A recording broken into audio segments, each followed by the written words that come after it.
habitas em tendas, nem em templos feitos por mãos. Eterno, perfeito, princípio e fim, acima das religiões. Não há nada no céu, na terra ou no mar, semelhante a ti, Senhor. Tua imagem está revelada em nós, expressando teu amor incomparável. Senhor, tu és. Tua voz ressoa como um trovão, e as nuvens são o pó dos teus pés. Incomparável, Senhor, tu és. Minha alma está apegada a ti, Senhor, incomparável és. Tu não habitas em tendas, nem em templos feitos por mãos. Eterno, perfeito, princípio e fim, acima das religiões.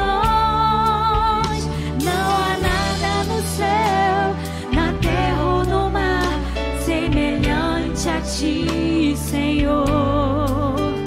Tua imagem está revelada em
Olá, irmãos. Bom estar com vocês para mais um culto de quarta-feira. Os mais antigos, eles vão se lembrar de um desenho chamado Lip Hard, o leão e a hiena. Enquanto Lip, o leão, era positivo, estava sempre olhando para frente, mesmo que as decisões fossem erradas, inocentes, ingênuas. Hard, a hiena, já era desanimado, negativo, estava sempre questionando as coisas que iam acontecer, nada ia ficar bem. E as suas frases eram: ó dia, ó mundo, ó dor, ó azar, ó vida. Então, parece brincadeira, irmãos, mas muita gente na igreja age como Hard. A falta de paciência tem levado essas pessoas ao desânimo, possivelmente a pecar contra a graça futura. E é isso que nós vamos continuar estudando no livro Graça Futura de John Piper. Nós vamos dar prosseguimento agora ao capítulo 13, que tem o título Graça Futura versus a Impaciência. E nesse capítulo, irmão, nós vamos ver o dano que a impaciência pode causar em nós quando deixamos de acreditar na graça futura em lugares que nós não planejamos estar. E deveríamos persistir na obediência ao Senhor.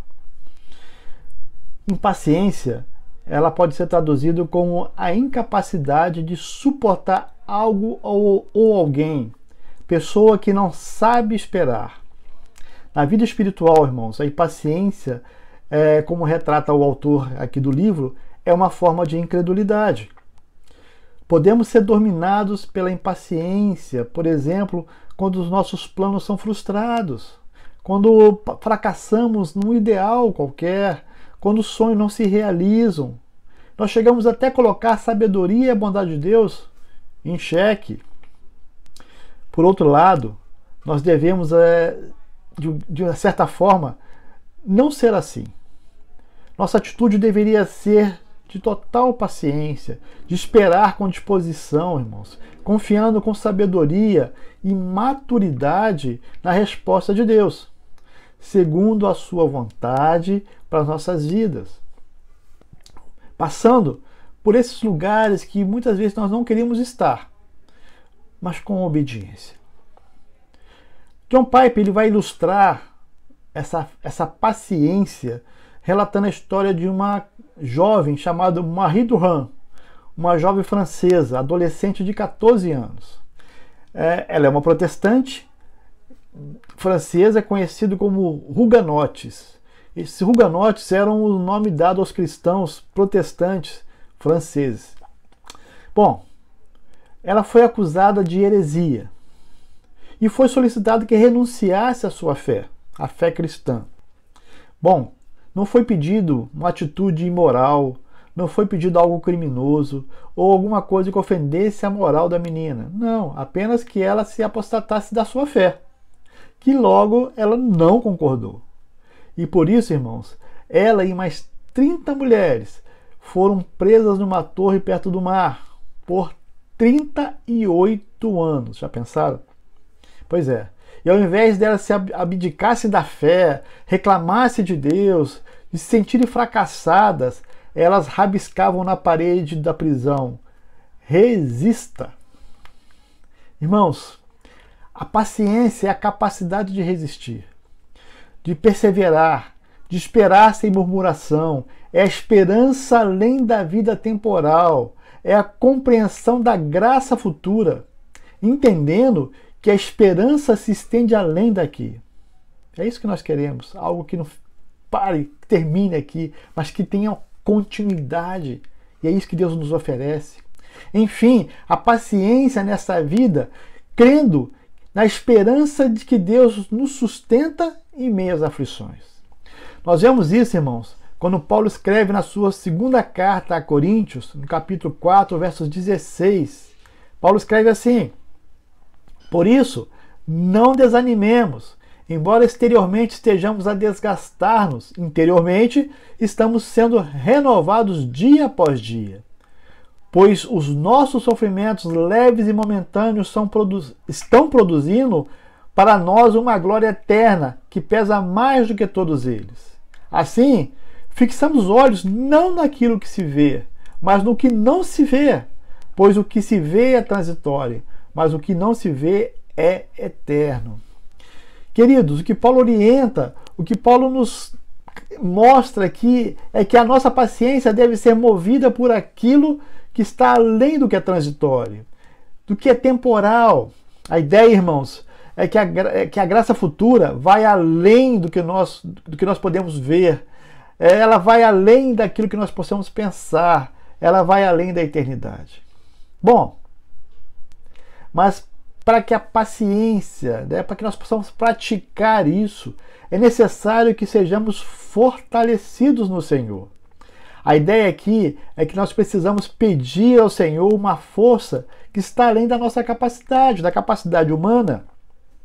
Uma força que deve vir do Senhor. Quando Paulo ora ao Senhor pela igreja de Colosso, ele pede a Deus que capacite a igreja com esse poder, desta força. Conforme está escrito lá em Colossenses, no capítulo 1, no versos 11. Diz assim: sendo fortalecidos com poder, de acordo com a força da sua glória, para que tenham toda a perseverança e paciência com alegria. A paciência não acontecerá, irmãos, do nosso esforço próprio. Nós não conseguiremos isso por nossa conta, mas pelo poder da glória. Irmãos, só pelo Senhor seremos providos de poder divino, que nos capacitará e nos habilitará em nós uma paciência resistente, perseverante e com alegria.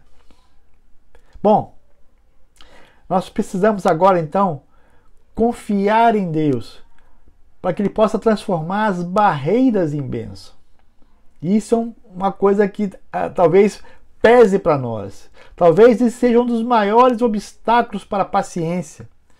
Confiar que as tribulações, que as lutas, Deus pode transformá-las o mal em bem. E ver que nessas possíveis barreiras eles podem ser fontes de bênção. Já imaginaram que muitas vezes nós ficamos chateados porque na hora de uma viagem acontece alguma coisa que nos atrasa? E sequer imaginamos, irmãos, que isso é por conta de um livramento lá na frente. O autor também cita que um telefonema na madrugada pode ser a forma de Deus nos acordar e perceber que tem um cheiro forte de fumaça por conta de um incêndio dentro de casa. A paciência na graça futura pode transformar estorvos, obstáculos, barreiras e nos fazer esperar pacientemente a ação de Deus, ainda que aconteça atrasos ou desvios na nossa vida. Queridos, logo a chave para a paciência é saber esperar pacientemente na graça futura. Um bom exemplo é a figura de José, o sonhador. Talvez esse jovem tivesse todos os argumentos possíveis para desanimar, para desistir e quem sabe até rejeitar o Senhor.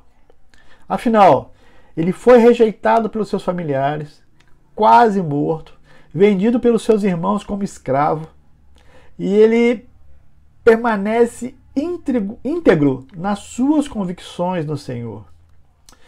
E quando ele consegue uma posição melhor de serviçal na casa de Potifar, ele acaba sendo acusado de abuso e é preso novamente. Na prisão, ele consegue ganhar a confiança do carcereiro. Depois ele revela sonhos de 2 prisioneiros, mas acaba sendo esquecido na prisão por mais 2 anos. Pense nisso. Talvez possamos perceber aqui que esses anos de desvios e atrasos sob a ótica humana na vida de José seria realmente algo desastroso. Mas sabe o que acontece?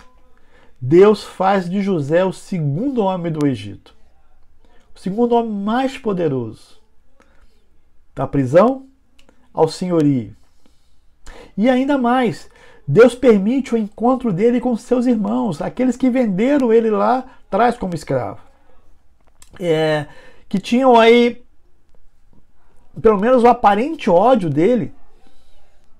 E sabe qual foi a resposta de José a esses irmãos? Olha o que está escrito em Gênesis, capítulo 50, versos 20.